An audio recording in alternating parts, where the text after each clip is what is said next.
Hello दोस्तों। आज हम जो हमने ज्योग्राफी ऑफ इंडिया या भारत का भूगोल एक सीक्वेंस शुरू की थी, उसी में हम उससे अगला पार्ट स्टार्ट करेंगे। अभी तक हमने भारत की जो लोकेशन है उसके बारे में बात कर ली है। उसके बाद भारत की जो भौगोलिक विभाजन है उसमें हिमालय पर्वत के बारे में पढ़ लिया है। उसी कड़ी में आज हम जो भारत का सबसे, आप ये कह सकते हो, मुख्य क्षेत्र, जिसको हम मुख्य रूप से ये कह सकते हैं कि वो भारत का दिल भी कह सकते हैं, उसका एक जो सबसे बड़ा रीजन क्या है कि ये एक ऐसा क्षेत्र है जहां पर पूरी की पूरी इंडियन इकोनॉमी बहुत हद तक निर्भर करती है। उसका रीजन ये है कि जितनी भी कृषि है इंडिया के अंदर, उसका मैक्सिमम पार्ट इस पार्ट में किया जाता है। जैसा आप डिस्क्रिप्शन से पता लग ही गया होगा कि हम भारत के उत्तरी मैदान के बारे में बात कर रहे हैं। और ये उत्तरी भारत का मैदान मुख्य रूप से सिंधु, सतलुज, ब्रह्मपुत्र, गंगा, इन नदियों के जो संयुक्त कार्य है उससे बना हुआ है। अगर आप देखोगे इधर से, अगर इसमें हम पाकिस्तान को छोड़ दें तो पाकिस्तान की सीमा से शुरू होके बिल्कुल लास्ट तक जो हमारा असम है, असम का कुछ एक पार्ट है, पूर्वोत्तर राज्य है, और इधर पूरा का पूरा उत्तर प्रदेश, बिहार, पश्चिम बंगाल, हरियाणा, पंजाब, ये सारे के सारे क्षेत्र इसमें आते हैं। और ये पार्ट एक ऐसा है जहां पर इंडिया की मैक्सिमम पॉपुलेशन रहती है, यानी कि सबसे अधिक जनसंख्या रहती है। और यही एक ऐसा पार्ट है जो पूरे इंडिया का पेट भरने का काम भी करता है।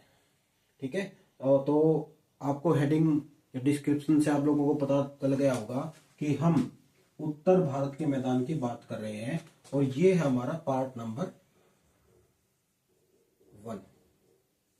ये 2 भाग में आएगी क्योंकि हम वीडियो को ज्यादा लंबी नहीं बनाएंगे, ठीक है, ताकि आप लोगों को भी ज्यादा टाइम ना लगे देखने के लिए, और मेन चीजें आप लोगों को समझ में आ जाए, क्योंकि हम यहाँ पर मेन चीजों को पढ़ रहे हैं और ये आपके हर फील्ड के अंदर काम आएंगी।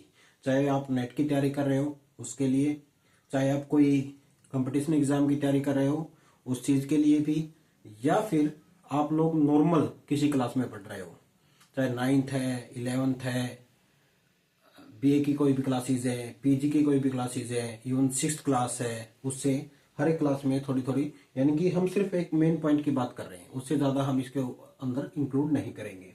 तो उत्तर भारत के जब मैदान की बात करते हैं तो उत्तर भारत का मैदान वो लगभग 2400 किलोमीटर लंबा है। और अगर स्लोप की बात करें, जो आपका पंजाब से लेकर और पश्चिम बंगाल तक, यहां पर स्लोप देखें वो लगभग 3 डिग्री के आसपास ही है। मतलब आप ये मानो कि बिल्कुल फ्लैट से एक सरफेस है। और जितनी भी नदियां हैं, चाहे वो गंगा नदी है, चाहे वो ब्रह्मपुत्र नदी है, चाहे वो आपकी सिंधु नदी है, वो नदियां और इनकी सहायक नदियों ने इस मैदान को बनाया हुआ है, जिसका जो कुल क्षेत्रफल लगभग 7 लाख वर्ग किलोमीटर के आसपास है।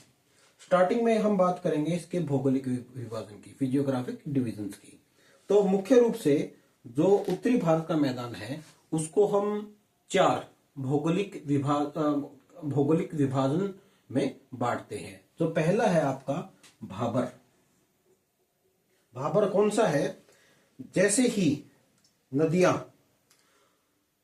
पर्वतों से निकलकर मैदानी भाग में आती हैं, तो जैसे ही मैदानी भाग में आएंगी तो वहां पर उनका स्लोप बिल्कुल डाउन चला जाता है, या स्लोप डाउन होने की वजह से जो उनकी गति है वो बहुत ही कम हो जाती है। तो इसकी वजह से जो भी वो अपने साथ बड़े बड़े पत्थर लेके आई है या कंकर लेके आई है, उसको अपने साथ आगे ले जाने में असमर्थ होती है। तो उस कंडीशन में क्या करती है, वह पर्वतों के गिरिपद में अपना जो एक्स्ट्रा मटेरियल है जिसको अपने साथ वो आगे नहीं ले जा सकती, उसको जमा कर देती है। जो ये वाला क्षेत्र है, गिरिपद का क्षेत्र है, उस क्षेत्र को हम भाबर कहते हैं, जिसकी अमूमन चौड़ाई जो पर्वत भाग है 8 से 16 किलोमीटर है। और हम यहाँ पर मुख्य रूप से इसकी बात कर रहे हैं हिमालय की, क्योंकि हम उत्तरी भारत के मैदान की बात कर रहे हैं। ठीक है, उत्तरी भारत के मैदान की बात कर रहे हैं, तो हम इसमें हिमालय की बात कर रहे हैं। तो जिसकी क्या हुआ, स्पीड कम हो गई, अपने साथ वेग कम होने की वजह से बड़े बड़े पत्थरों को अपने साथ नहीं ले जा सकती, तो वो क्या करती है, वहीं पर पत्थरों को जमा करना प्रारंभ कर देती है। जैसे जैसे आगे बढ़ती रहती है, पत्थरों को साइज के अनुसार वो छोड़ती रहती है। इस वजह से जो इस क्षेत्र है वहां पर आपको बड़े बड़े पत्थर या बड़ी बड़ी जो कंकर होते हैं वो देखने को मिलते हैं। इस क्षेत्र की खासियत ये है, सबसे मेन चीज क्या होती है कि जितनी भी नदियां होती हैं जो पर्वतों से निकलती हैं, वो सारी की सारी इस क्षेत्र में लुप्त हो जाती हैं। हमें लगता है कि जी नदी कहाँ चली गई, उसका रीजन ये होता है कि वो नदियां उन पत्थरों के नीचे से लगातार प्रभावित होती रहती है।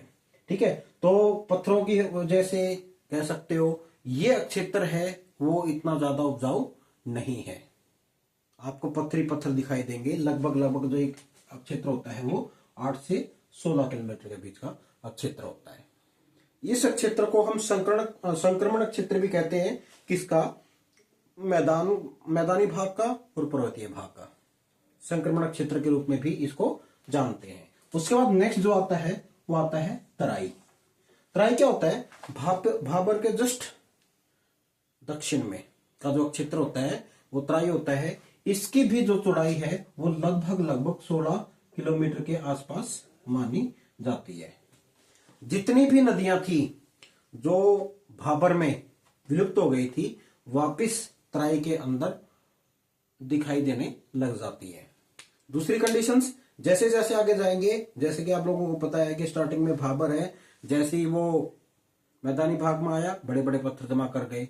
जैसे जैसे आगे बढ़ती रहती है, वहां पर जो पार्टिकल्स है, एल्यूवियल्स सिल्ट जिसको हम बोलते हैं, वो आपकी धीरे धीरे उसका आकार महीन होता रहता है। तो ये क्या करती रहती है, तराई के क्षेत्र में ये लगातार उन चीजों को जमा करती रहती है, जिसकी वजह से यह क्षेत्र बहुत ज्यादा उपजाऊ होता है। बहुत ज्यादा पानी है, अलग अलग धाराओं के अंदर ही विभक्त हो चुकी है नदियां, तो जिसकी वजह से यहां पर पानी लगातार रहने की वजह से उच्च जल स्तर भी मिलता है, यह क्षेत्र दलदल भी पाया जाता है, और यहां पर झाड़ियां और बहुत ज्यादा वन देखने को मिलते हैं। इस क्षेत्र के अंदर आप लोगों को वाटर लॉगिंग, जिसको हम जल भराव कहते हैं, या हमारे जो लोकल एरिया है उसके अंदर सेम कहते हैं कि जी हमारा जो वाटर टेबल है ऊपर की तरफ आ गया है, क्योंकि लगातार पानी इसके अंदर सीपेज होता रहता है। इसके बारे में एक रोचक जानकारी ये भी है कि जिस समय पर भारत आजाद हुआ था, उस समय पर पाकिस्तान के अंदर से बहुत सारे रिफ्यूजी आए थे। तो उन्होंने क्या किया, उन सरकार ने उनको बसाने के लिए इस क्षेत्र में इन लोगों को बसाया था कि जी आओ अपना वनों को काटो और अपना खेती करो। अगर आप आज भी इस क्षेत्र में जाओगे तो आप लोगों को जो उस समय पर विस्थापित होकर पाकिस्तान से आए थे वो इस क्षेत्र में आप लोगों को देखने को मिल सकते हैं। क्षेत्र बहुत उपजाऊ है, इस वजह से यहाँ पर कृषि के रूप में चावल, गन्ना, जूट, गेहूं इसके लिए बहुत ज्यादा उपयुक्त क्षेत्र माना जाता है। प्रोडक्शन बहुत अच्छा होता है। या फिर यहाँ पर जो घास होती है वो काफी ऊंची भी होती है, मतलब काफी बड़ी बड़ी घास हो जाती है जल की अधिकता की वजह से। उसके बाद जो नेक्स्ट आता है बांगर। बांगर से एक बात याद आती है, मैं जिस एरिया से आता हूं उसको बांगर बोलते हैं, और हमारे एरिया में खास प्रचलन है बांगरू, डांगरू, इस टाइप से। भाई बांगरू है, डांगरू है, इसको कुछ नहीं आता। तो सेम कंडीशंस अगर आप लोगों को ऐसा कोई आ जाता है, क्योंकि ये क्वेश्चंस बहुत बार पूछा जाता है बांगर और खादर में डिफरेंस बताओ या बांगर किसे कहते हैं, तो उस कंडीशन में आप लोगों को एक ध्यान रखना है कि हरियाणा का मोस्ट ऑफ द पार्ट जो कि पंजाब और राजस्थान के क्षेत्र के साथ लगता है वो बांगर के अंदर आता है। ठीक है, बांगर का मतलब क्या होता है, यहाँ पर जो पुरानी मिट्टी होती है, अब सादी मिट्टी होती है जिसको एल्वेल्स बोलते हैं, उसके जो मैदान है उसको हम बांगर क्षेत्र के नाम से जानते हैं। ये इतने ऊंचे होते हैं कि इस क्षेत्र के अंदर बाढ़ बहुत कम आती है। दूसरी कंडीशंस, बाढ़ अगर कम आएगी तो उस कंडीशंस में धीरे धीरे इसकी जो फर्टिलिटी है वो डिक्रीज हो जाएगी। आप लोग इसका एक अंदाजा लगा सकते हो कि हमारे क्षेत्र के अंदर अगर हम ग्रीन रेवोल्यूशन की बात करते हैं, सबसे ज्यादा जो केमिकल फर्टिलाइजर्स का कंजप्शन है हमारे एरिया के अंदर ही बहुत ज्यादा है। आप किसी भी दुकान के ऊपर चले जाओगे तो दुकानदार क्या कहेगा, जी ये नाइट्रोजन ले जाओ, यूरिया ले जाओ, ये फॉस्फोरस ले जाओ, ये जिंक ले जाओ, ये वो चीजें ले जाओ। वो किस लिए? क्योंकि इस मिट्टी के अंदर नाइट्रोजन, फास्फोरस या ह्यूमस इन सब की कमी होती है, उस चीज को कमी को पूरा किया जाए। दूसरी क्या है, इसके अंदर एक विशेषता होती है, इसके अंदर कंकर पाए जाते हैं। कंकर का मतलब क्या होता है? कैल्शियम से बने छोटे छोटे कण होते हैं। मान लो आपकी कोई हवा चल रही है, या फिर जो मैं थोड़ा सा एग्रीकल्चर बैकग्राउंड से हूं, तो उस कंडीशन में मैं क्या देखता हूं कि कई बार क्या होता है, फसल उगाड़ा मार देती है। तो उस कंडीशन में पूछता हूं क्या हो गया, बोला कुछ नहीं जी, उसर आ गई। उसर क्या होती है कि वहां पर आपको छोटे छोटे जो कण होते हैं बद्री टाइप के, वो देखने को मिलते हैं। वो कैल्शियम नोड्यूल्स होते हैं, जिससे कि उपजाऊ शक्ति धीरे धीरे कम हो जाती है। ठीक है, तो हमारा जो क्षेत्र है वो बांगर के अंदर आता है, जो कि पुरानी मिट्टी के बने हुए होते हैं, जहां पर बाढ़ बहुत कम आती है या आती ही नहीं, वहां पर नदी का पानी नहीं पहुंच पाता। ठीक है, उसके बाद है खादर। खादर क्या होता है? इसका बिल्कुल विपरीत होता है कि ऐसा क्षेत्र, नीचा क्षेत्र, जहां पर लगातार नई मिट्टी का जमाव होता रहता है। नई मिट्टी का जमाव कब होगा? जब वहां पर हर साल बाढ़ आएगी। और हर साल बाढ़ आएगी, इसका मतलब वो नीचा क्षेत्र है। नीचा क्षेत्र होने की वजह से वहां पर हर साल एक नई परत अवसादी मिट्टी की बिछती रहेगी, जिसकी वजह से उसके अंदर नाइट्रोजन, पोटास, फास्फोरस और ऑर्गेनिक पदार्थ है, ये बहुत ज्यादा मात्रा में मिलते हैं और अधिक उपजाऊपन है। अधिक उपजाऊपन होने की वजह से यह क्षेत्र है कृषि के लिए बहुत ज्यादा महत्वपूर्ण है। जैसे जैसे आप लोग इसकी तरफ जाओगे, उत्तर प्रदेश की तरफ, ये वाला जो क्षेत्र है ये आपका खादर की तरफ आता है, क्योंकि ये क्षेत्र ऐसा है, उत्तर प्रदेश है, बिहार है, पश्चिम बंगाल है, ये या असम का कुछ एक पार्ट है, ये ऐसे क्षेत्र हैं जहां पर हर साल बाढ़ आती है और वहां पर आपका नई मिट्टी का लगातार हर साल निर्माण होता है, जिससे कि उसकी उपजाऊ शक्ति बांगर से तो बहुत ज्यादा होती है। इस क्षेत्र में खाद की या केमिकल फर्टिलाइजर से उसका कंजम्पशन बांगर से बहुत कम होता है। ठीक है, तो ये था आपका उत्तरी भारत के मैदान का फिजिकल विभाजन। कल के पार्ट 2 के अंदर हम इसका प्रादेशिक विभाजन भी करेंगे और कुछ एक वो क्वेश्चंस करेंगे जो पिछले साल नेट के एग्जाम में आए हुए हैं। हम अपने वीडियो को थोड़ा सा रिशेड्यूल करके 7 बजे के आसपास डेली रूटीन में डालेंगे। और आप लोगों से निवेदन है कि अगर आप लोग को कंटेंट पसंद आ रहा हो, नॉलेज जो मैं आप लोगों को दे रहा हूं पसंद आ रही हो, तो चैनल को सब्सक्राइब करें, अपने साथियों के साथ शेयर करें। और इसी के शब्दों के साथ बहुत बहुत धन्यवाद। Thank you.